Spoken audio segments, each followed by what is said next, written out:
Yurt Jimmy Gang, Jimmy Gang, the Army, the Navy, the Unstoppable. Welcome back, man. Listen, today we heading back to Chirac. Yeah, back to Chirac, my boys. Listen, Chicago's most vicious GDs. How one man caught 11 bodies and facing 875 years.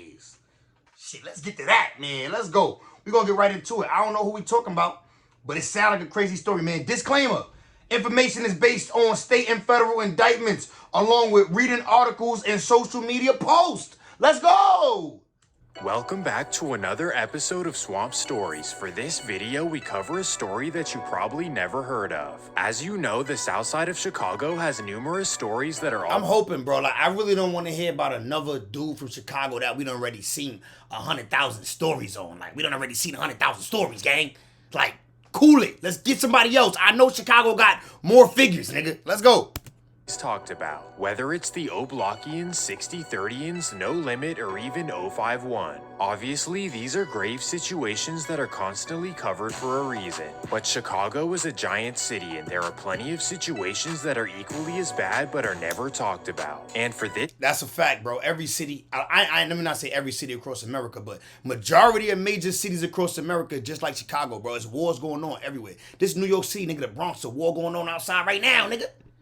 Video better have your blick. Probably the wildest one I've covered to date. This one is crazy, trust me. But before we get into it, let me run the intro.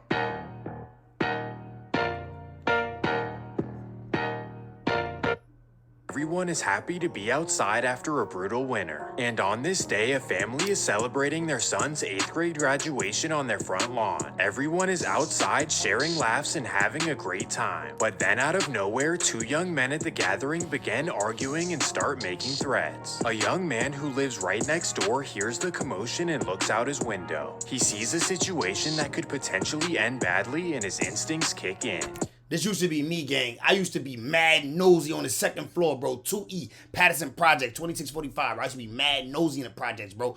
I'm a kid. I'm wild young. I'm watching niggas get smacked. Niggas that be acting gangsta. I'm seeing them, like, when they with the big homie like, nigga, what I talk? Smack! Like, I'm like, nah, chill, nigga. Listen, man. That gangbanging shit having big homies sound like, I ain't gonna lie. I ain't no nigga smacking me, nigga. You getting shot, nigga. The whole hood gonna the whole fucking gang car gonna wanna come for me, nigga. Cause I'm popping this nigga. Ain't nobody treating me, you bugging, nigga. Fuck out here, big homie or not.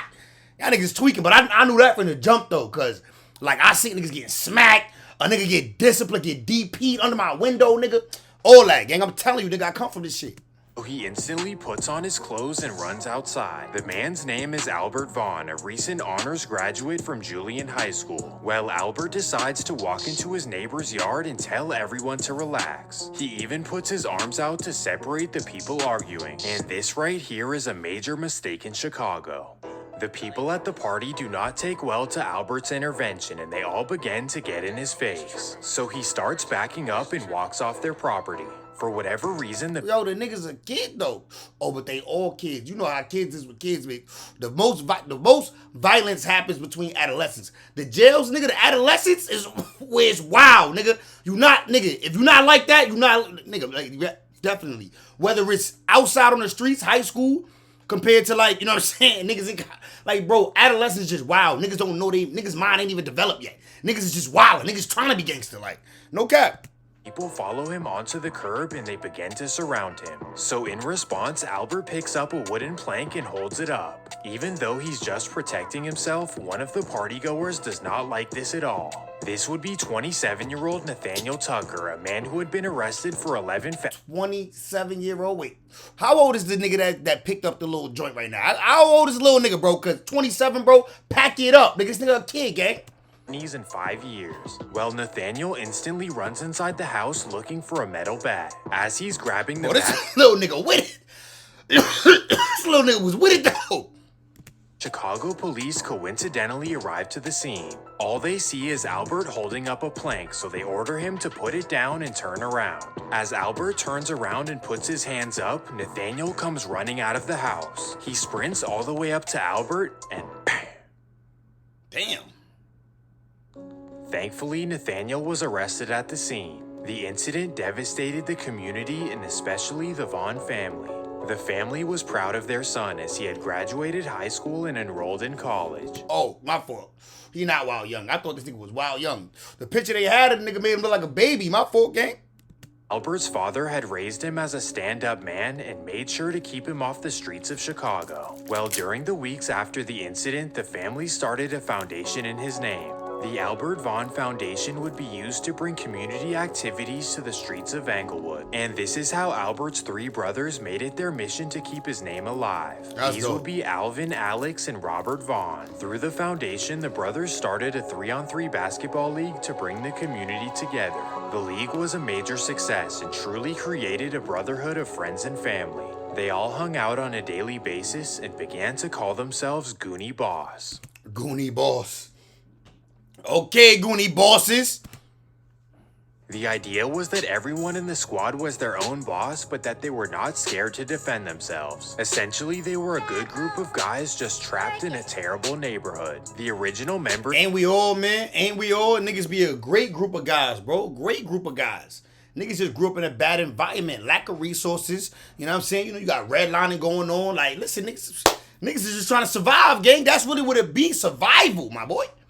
Would of course be Alex, Alvin, and Robert Vaughn. Then would be one of their close friends named Jonathan Jackson, also known as Big John. Another would be an aspiring rapper named Alonzo Williams, also known as King Englewood. Jonathan and Alonzo were best friends to the Vaughn brothers, closer than blood could be. Well, over the years, they became known as the Hustlers and Fly Guys in Englewood. While everyone else was beefing, they were just there having a great time. They stayed in their lane and made sure to never step on anyone's toes. But then came the year 2012 when a new member would come along and ruin everything.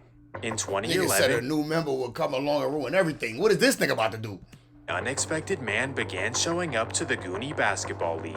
This would be a local man named Romeo Blackman, also known as Odog. Odog grew up in the streets of Englewood and... Listen, if the nigga named Odog, nigga, you know he was up to no good. We know what Odog do.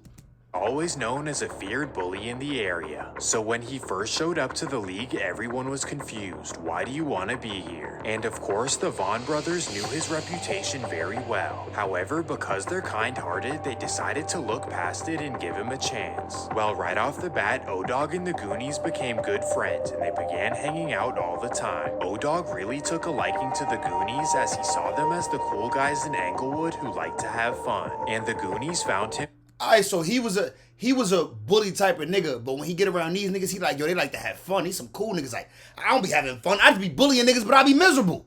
These niggas having fun. Let me hang with them. How did it all go wrong? Let's see. To be a fun guy to be around as well. Yo, you know what the crazy part is, bro? Like, women be wondering, like, yo, why do this nigga, like, oh, why you be wanting to hang with your niggas and all that? Like, oh, you be wild happy when you hanging with your niggas and all that. Yo, bro, we be really having fun. Like, bro, you could be with your mans that you known for a minute, bro. Y'all niggas just laughing at shit that don't even, like, y'all laughing over shit. Like, nigga could say something, you be like, yo, haha, remember that time, bro? Laughing, rolling, like, just having a good time with the homies. Like, sometimes I be feeling like, don't get me wrong, I'm sure some women be having the same type of fun with some of their friends, but a lot of times, like, girls be miserable. They be around their homegirls, nigga, on their phone the whole time, nigga, barely even talking to each other. Like, why y'all even hanging out? Like, me and my mans, nigga, we literally chuckling, rolling the whole time, laughing, like, you know what I'm saying? Like I said, bro, like, we really be having fun. That's why we like being with our niggas. Like, shit. Odog was not the changed man that the Vaughn brothers thought. In fact, his true intentions were to turn the Goonies into a powerful gang in the streets of Englewood. Odog had an obsession with power, and he was willing to do anything to get it. So essentially, joining the Goonies was his opportunity to climb the ranks and begin telling everyone what to do. And by 2013... Damn, you let the bad guy become the leader? That mean y'all group about to come some savages, nigga. Plan came into works. He convinced the Vaughns to let him lead the Goonies, and this is how the madness started. His first step was recruiting his own members, ones that he could trust to be loyal and put in work. How you gonna do that, nigga? We already got members. How you gonna join our gang and then say you wanna recruit new niggas so they can be loyal? Like, what? We not loyal? What are you talking about, nigga? You new here. You the new nigga. Get the fuck out of here. First, he recruited his right-hand man named DeMarco Bennett, also... I ain't gonna lie. You know these niggas had to be butt before he came? Because how you let a new nigga come and lead y'all? Get the fuck out of here. Known as Marco. Marco happens to be King Von's first cousin. Then he recruited his own cousin named Rashad Wells, also known as Tay Boog. Next would be a man named Terrence Smith, also known as T. T and Marco were two well-known steppers in Englewood, so this was a big deal. And after them would be another two steppers. Damn, nigga. This nigga, I ain't gonna lie, this nigga look crazy, bro. This nigga make Fetty Wap look normal. Shout out to my nigga Fetty Wap. Free to Fetty Wap. But this nigga shit look crazy. Goddamn, man. Yo, shout out to you, bro. Shout out to Lil Mo. You know what I mean? Shout out to you, gang. I ain't gonna lie. This was first sight, though. I'm like, oh, shit. Named Jolicious Turman and Lil Mo. Now this right here was a squad to be reckoned with, and the Vahgns had no idea what Odog created. At first they had no rivals, but Odog still wanted all the Goonies to carry a blick. And that takes us to January 10th, 2014. It's a cold Chicago winter day, and Goonie member Big John is driving down South Racine Boulevard. As he's cruising, a Chicago police car gets behind him and hits the lights. So Big John pulls over and the officer asks to search the car. Inside the car, the officer finds a blicky, and just like that, Big John is arrested and booked into Cook County Jail. In the state of Illinois... Nigga, why you ain't do the dash? Nigga, you might as well just have tried to pull off, nigga. Toss the burner, nigga, while you getting low, nigga. Why'd you stop and pull over like dummy? This is a Class 4 felony, punishable by a minimum of 1 to 3 years. Of course, the Goonies were upset, but what... Damn, bro, this said 1 to 3 years. You get caught with the blicky in Chicago, it's 1 to 3 years. You get caught with the blicky in New York, it's 3 to 5, my nigga. 3.5 minimum. 3 years was not the end of the world. And just like that, one of the original Goonies was gone for the foreseeable future. Or maybe not. Within just 3 days, Big John was released from Cook County Jail. This surprised everyone and even made some members... That nigga tell it. That nigga, 3 days? That nigga couldn't even went to court, nigga. Nah, he tell it. That nigga might as well have left out the back door of the precinct, nigga. Did he even go through processing? 3 days, nigga. Sometimes the bookings, at least here in New York, nigga, you be in the bookings 2-3 days. Nigga, the fuck? Specifically, Odog was paranoid that Big John was a snitch. So to confirm his suspicions, he began asking fellow members what they thought. Big John's best friend named King Englewood told him to hold off and that he didn't snitch. On top of this, the Vaughn brothers all told him the same thing. There are all kinds of reasons a case can be dropped, and anyways, who did he snitch on? It made 0 sense, but Odog was a fiend for conflict. 1 week later, January 22nd, 2014. Odog texts Big John to tell him that they need to meet up and talk. So at 4 p.m., Odog pulls up to Big John's apartment. He then walks inside his building and meets him in the hallway. Together, they walk upstairs to his apartment, and that's when Odog makes a wild decision. This incident devastated the original Goonie Boss members. In their minds, this was completely unnecessary, especially without proof. The majority of original members were scared to speak up in fear of Odog. However, one original member had enough heart to speak up. This would be Big John's best friend, King Englewood. King approached Odog and told him that he was... Of course, he like, nigga, hell no, nigga, why my homie dead? Nigga, what you on, nigga? Like, fuck all this gang shit, nigga. That's my homie for real, nigga. Why my homie, nigga? My homie pop up dead, nigga. I'm on that, nigga. I don't give a fuck about nothing. All that extra shit out the window, nigga. You body my homie, nigga. Yes, I guess it's war in the family. Upset with his irrational decision, he told him that Big John was solid and that he made a terrible mistake. This was a bold decision, and Odog was furious. King Englewood was now on his list. March 21st, 2014. It's a Friday morning in Englewood, and King is outside on the block at 10:30 a.m. Specifically, he's hanging out in the alley a block down from Big John's apartment. Little does he know Odog is surfing around looking for him. Odog can't find him on Racine, but he knows that he's somewhere in the vicinity. At 10:30 in the morning, gang, he hunting for him like this, nigga? Goddamn! He must have knew that nigga woke up to go get his bacon, egg, and cheese, nigga, go get his motherfucking breakfast and all that, go get a little coffee. He knew the nigga routine, bro. You gotta watch the niggas who know you, who know your routine, nigga. Them niggas could get you. Everybody else, they don't really know what you be doing, but the niggas who know your routine, dangerous, nigga. Heads down West 70th and spots King Englewood outside. So he casually hops out of the car and walks down to the alley. He approaches King Englewood and without saying a word, damn. King Englewood was a This nigga dumb though. Why would you go up to the nigga and tell him, oh, you made a big mistake? Nigga, you should have clipped his wings at that point. Nigga, like, what are you talking about? You like, bro, how you gonna go up to him and threaten him when you know he just bodied your mans? Like he not gonna body you next, nigga. Make it make sense, stupid. Like, why would you go up to that nigga talking like that when he clipping niggas? Like, come on, bro. Young man. Rest in peace, though. The whole community was hurt. Neither him or Big John had done anything to warrant what Odog did to them. As you would expect, the Goonies and the Vahgns brothers were not happy about what he had done. However, they knew that they were no match for Odog and his boys, so they had to just go along. Odog was truly becoming the feared leader he wanted to be, and this was a scary sight. Odog was destined to create a force on the south side, and nothing was going to get in his way. His first step was officially claiming a territory, the corner of 71st and Aberdeen. You gotta have a hood, bro. You can't be a squad and you ain't even got nowhere that's yours. Like, yeah, I guess he had to do that.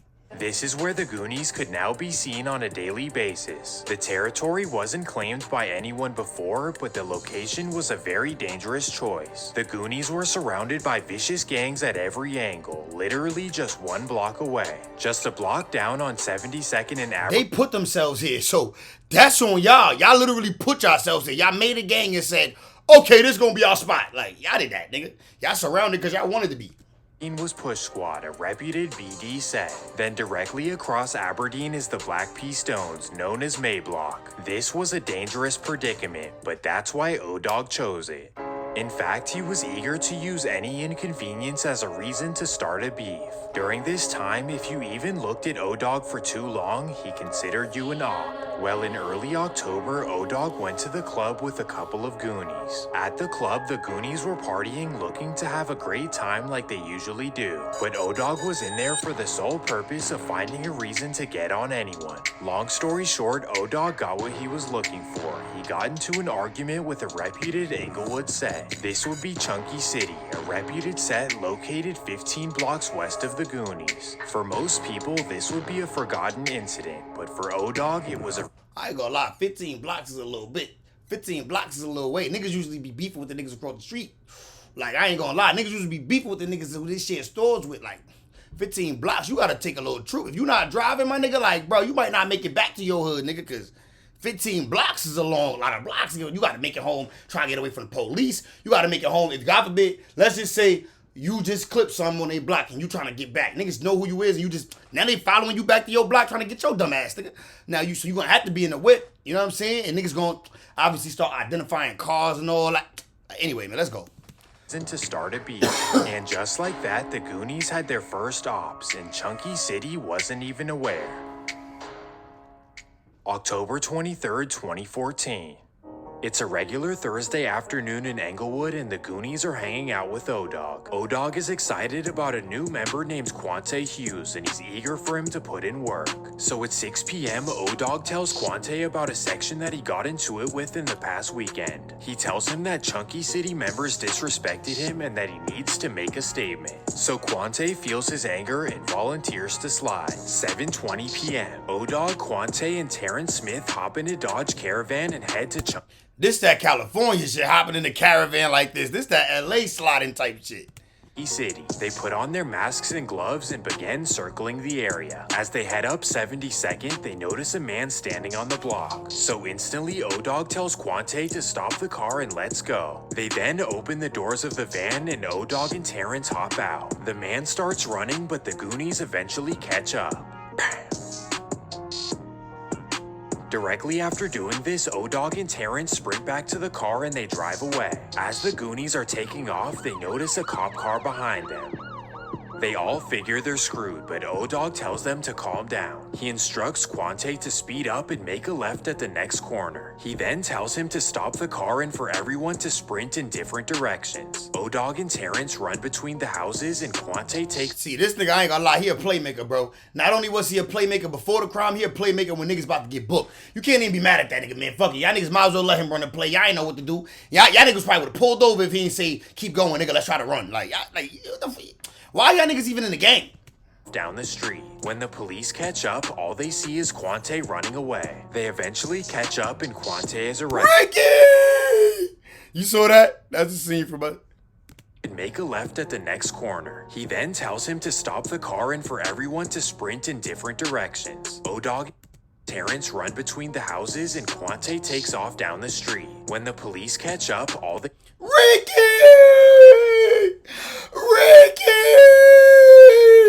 They got my nigga running in the back. Y'all remember that? Who remember that? is Quante running away. They eventually catch up and Quante is arrested. Odog and Terrence were somehow... Remember when that nigga was in radio? Remember that nigga Cuba Gooding Jr. was in radio? able to make it home on foot without leaving a trace. Odog was nervous that Quante would snitch, but he never did such a thing. After such a close call, you'd expect the guys to lay low and reconsider what they're doing. But no, Odog was a sick-minded individual and this amped him up even more. In fact, just a month later, Terrence and Odog would slide again. While targeting a Chunky City member, the duo would accidentally hit a 25-year-old woman named Crystal Jackson. Damn, R.I.P. Crystal Jackson. Why did she get hit, bro? See, y'all niggas not even hitting your ops. You niggas sliding, you not even hitting your ops. Like, why? Why'd you even do it? Like, dummy? The incident sparked major outrage in the community and caused everyone to start hating Odog. Even the Goonie members were disgusted by what he had done. Specifically, Alex and Alvin Vaughn could not believe what the Goonies turned into. This right here is very pivotal in the story, but we're not quite there yet. In the meantime, we focus on the Goonies' next rivalry. Right down the street happened to be Push Squad, a reputable BD set. When the Goonies claimed the territory right next door, Push Squad was not too thrilled. And as you know, hearing about this... And as you can see, man, Chicago full of BDs, GDs, Stones, and Latin Kings. They got everything out there. Enough to set off Odog. December 13th, 2015, 9:45 a.m. Odog hops in a silver Chrysler with Marco Bennett in the passenger seat. They slide around the Push Squad area just a block away from where they reside. On the corner of 72nd and May, they spot a member named Smiley. Odog instantly tells Marco to hop out. So Marco hops out and runs. Listen, he directing shit. Hop out, nigga. Hop out the whip right now, nigga. Go get that nigga. Go get your man. You know what I mean? He directing shit. Across the street. God damn. Marco runs back to the car and Odog speeds off. He heads north for 5 minutes until a Chicago police car gets behind him. He stays calm until the police turn on their lights and then he takes off. Once he gets some distance, he like, do the dash, nigga. Time to do the dash. Takes a right on 51st and tells Marco to hop out. Marco runs inside the nearest building and runs up the stairs. He realizes there's nowhere to go, so he throws his blicky out of the window into the backyard. He then runs back downstairs where he's surrounded by Chicago police. Just like that, Marco is arrested for evading police, and only that. And for Odog, he was able to get away after a short pursuit. Now you may be wondering how he got away, but this will... The police didn't go back and find the blicky. They didn't go search the area. Like, nigga, they just shot something up. Why would you not go search the area where he just ran into a house and ran back down, stupid? But okay. Explain it. Odog was only pulled over for not using a turn signal. The officer had no clue about the incident on 72nd. So that's why they did. I see. That's why they didn't go search the crib. That's why police gave up on the pursuit. It simply was not worth it. And police only tied Marco to the incident once they discovered the blicky in the backyard. So they did discover the blicky. Oh, they must have discovered that after, because they say he only got booked for, like, avoiding police. Of this, a witness would come forward and identify Marco as the one who did it. And just like that, he was cooked. Once fried again, like eggs, nigga. Fried like eggs, nigga. Got lucky. He started this for absolutely zero reason, only because he felt disrespected. And now he was the primary rival of Push Squad. They wanted him gone right away. So for the next few months, Push Squad members searched and searched for Odog. They targeted him on several occasions, but he survived each one. The rivalry was on, and Odog was not playing fair. January 15th, 2016. It's a freezing cold morning in Englewood, and Odog and a fellow member are searching for rivals. Together, they're looking for Push Squad members they can find around 72nd. They check back a few times, but they can't find anyone outside. Well, at this same time, a young man named Devon Horace is on his way to 72nd and May to pick up a girl. Devon is known as D-Money, and he's from a section that has nothing to do with Goonie politics. Well, at 11:15, D-Money arrives on May Street and double parks and puts on his blinkers. As he's waiting for the girl to come outside, Odog and Tay Boog are driving up the street. They notice the car double parked and they get suspicious. So Odog double parks at the end of the street and hops out with Tay Boog. They walk towards D-Money's car and he notices them approaching. So he instantly opens his door and that's when things go left. Odog sadly unleashes. Son had nothing to do with their little situation, bro. He from a whole nother hood, but got clipped just because y'all niggas was thirsty. Y'all was thirsty and lurking. Y'all wanted somebody. Didn't even know if he, like, bruh, this shit sickening. I ain't even gonna lie. This shit disgusting. Like, all these mothers crying, nigga. This nigga mother crying and her son didn't even have nothing to do with the beef he got bodied over, bro. It's nasty out here, gang. Odog and Tay Boog would skirt away and get away with this. Everyone was shocked, and once D-Money's hood found out what it was about, they were not too thrilled. They were now added to the list of Odog haters. D-Money was a popular figure in their hood, so much so that they changed their name from Tay-Town to D-Town. Once Push Squad found out about the story, they reached out to D-Town and decided to join together. This was bad news for Odog and the... Damn, ops linking up. Ops linking up, it could get real dangerous. Goonies.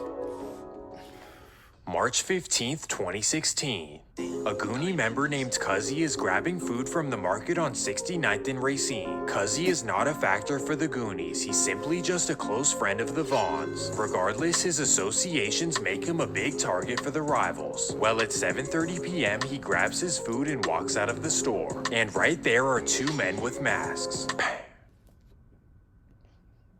This would... Bro, just for being a homie. Just for being a homie. Just for being a nigga that they seen you with him. I seen you with the ops, nigga. I know they gonna cry if you get bodied. You get taken out, nigga, they gonna cry. Niggas will do it just for that, bro. Goonie boss's first loss on paper, and when Odog found out, he was furious.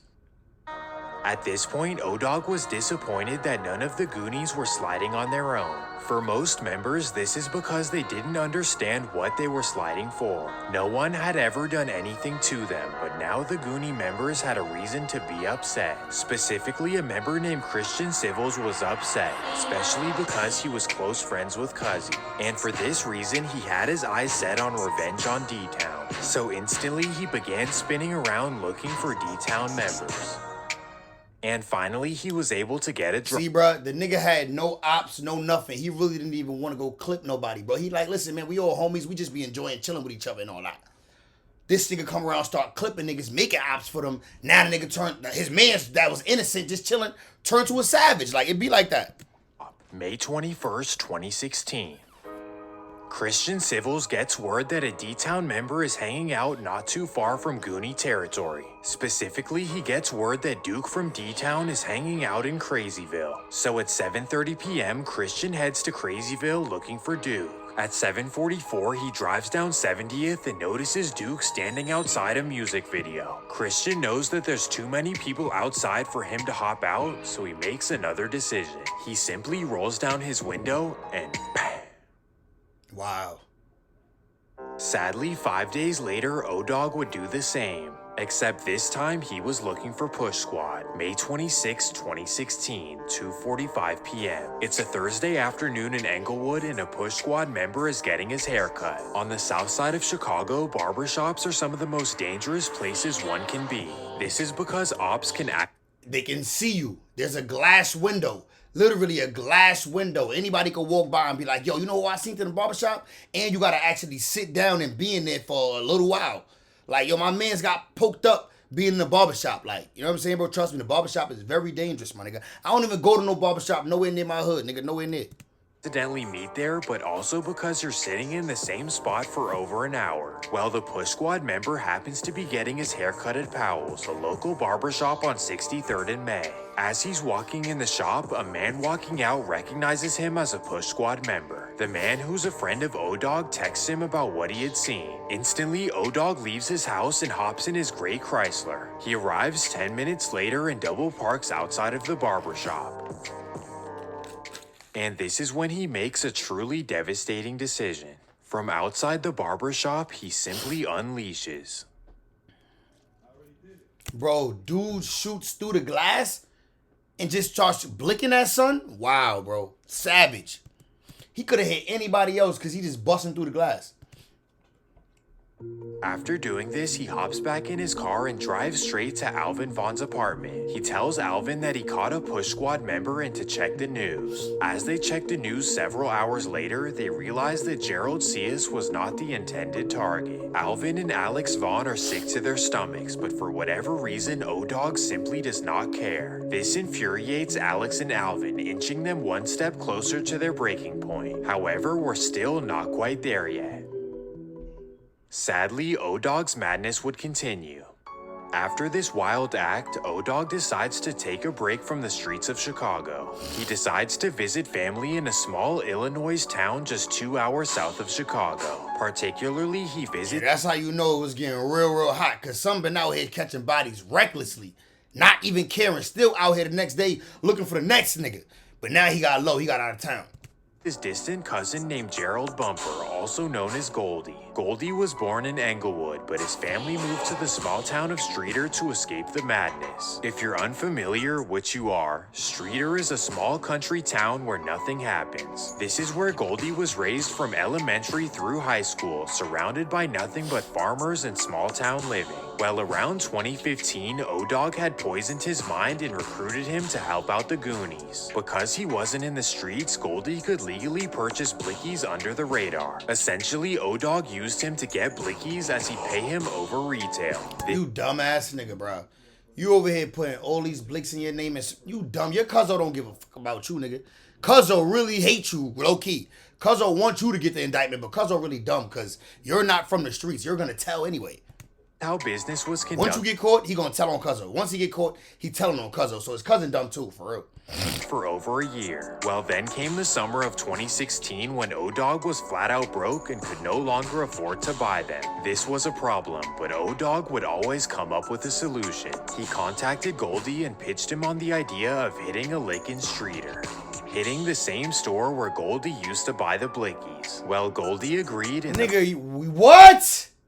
You're gonna go rob... You know, bro, these niggas is dumb as hell, bro. This nigga Odog is retarded. And his cousin dumb for going on along with it, bro. But he a follower. Being a follower can be deadly, bro. Don't ever be a follower, gang. Always think about what you want to do. How's that gonna work out for me? What's the benefits? Before you just go follow some other nigga. Trust me, he looking out for himself, nigga, not you. It's another nigga perspective. He definitely thinking of himself, nigga, not you. And was on. Odog and two Goonie members drive down to Streator. June 21st, 2016, 10:30 p.m. Odog and two Goonies drive from Streator to the small town of Spring Valley. There, they look around for unattended cars to steal. At 10:40, Odog spots a black Jeep Wrangler at a gas station. Man, that's hard. Tells that the Jeep Goonie is hard. I love that Jeep. To drop him off and to meet him at the blicky store. So he hops out of the car and jumps in the Jeep. He quietly pulls off and hits the freeway back to Streator. At 11:25, everyone arrives at South Post Gunsmithing. Odog then backs the Jeep in front of the doors. He tells the members to stand clear as he puts the car in reverse and slams on the gas. He breaks through the front door and they all run inside with their bags. After 5 minutes, they all hop in Odog's Chrysler and drive back to Chicago. Wow, they actually got away with this? Well, got away and made it back to where they was going safely? Wow, I guess 5 minutes is quick, gang. But they drove into the store. Nobody heard that? No alarms went off? Somehow they were able to get away with this. However, over the next week, Odog became extremely paranoid. You should be. He trusted his two Goonies to stay solid if they ever got arrested. But for Goldie, he was sure that he would snitch because... Niggas got Gunner here. Niggas say, my cousin didn't do it. It was another nigga with a red shirt. Nigga, Gunner, I ain't gonna lie. Gunner Tello. Shout out to Gunner, though. The music fire.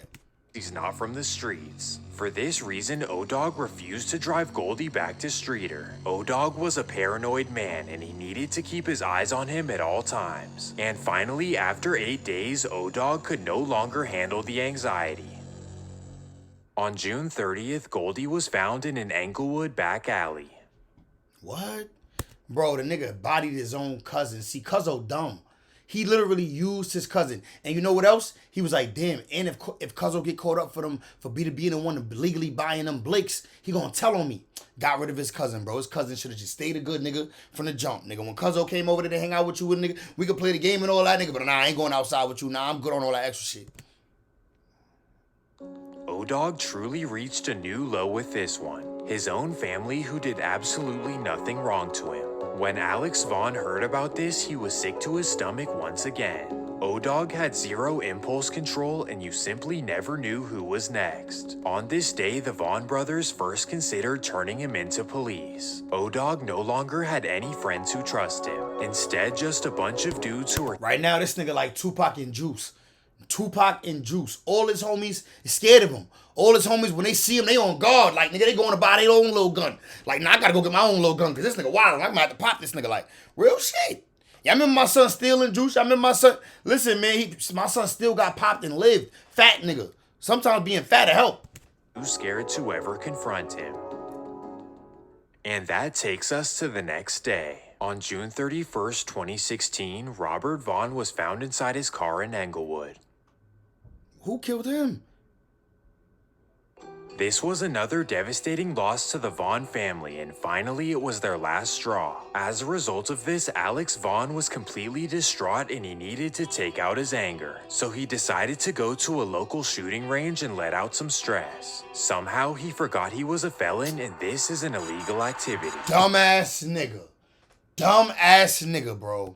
After showing the range his ID, they were forced to call 911 and have him arrested. At this point, Alex is thinking that the universe is simply unfair. To lose another brother and then get locked up for something silly, oh my goodness. All while Odog is outside destroying the universe and never facing any consequences. So after being arrested, Alex makes a very bold decision. He decides to tell police every single thing Odog has ever done. What? Over a petty little, first of all, you're not supposed to tell anyway, but over a petty little gun charge, bro, it was your fault, nigga. You went to the gun range, nigga. They didn't have you booked on nothing else, but now you wrapping yourself into a whole bunch of other murders too, nigga. You dumb as hell. He even tells them how Goonie Boss started and all of the little details. He shows them the Facebook pages of all of the members and all of the self-incriminating posts. Essentially, he tells them the entire— Bit the cheese, bit the motherfucking cheese. story of Goonie Boss, how they were initially peaceful and then how Odog ruined everything. This was extremely bold and Chicago police had never seen anything like it before. Alex Vahgn single-handedly— Nobody never told the way this nigga told. The way he told, nigga, it was like, it made history, nigga. It made the paper that this nigga was the best teller in the world of Chicago. a major RICO case on Goonie Boss. On October 26, 2018, 5 Goonie Boss members were indicted. 10 homicides in total, 9 of which done by Odog himself. Upon his indictment, Odog was facing a total of 875 years. Because of this, many people in Chicago consider Odog the worst that the streets have ever seen. Chicago police even admit this themselves. In fact, they even conducted a study of when Odog was in Chicago versus out of town. What they found out is that the crime rate in Englewood plummeted when Odog was out of town. That's how absolutely insane this man was. He literally was boosting the murder rate, like single-handedly.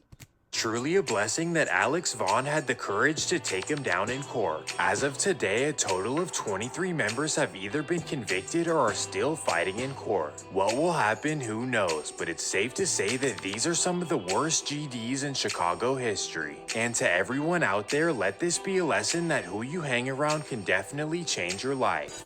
That's a fact, bro. He ain't lying.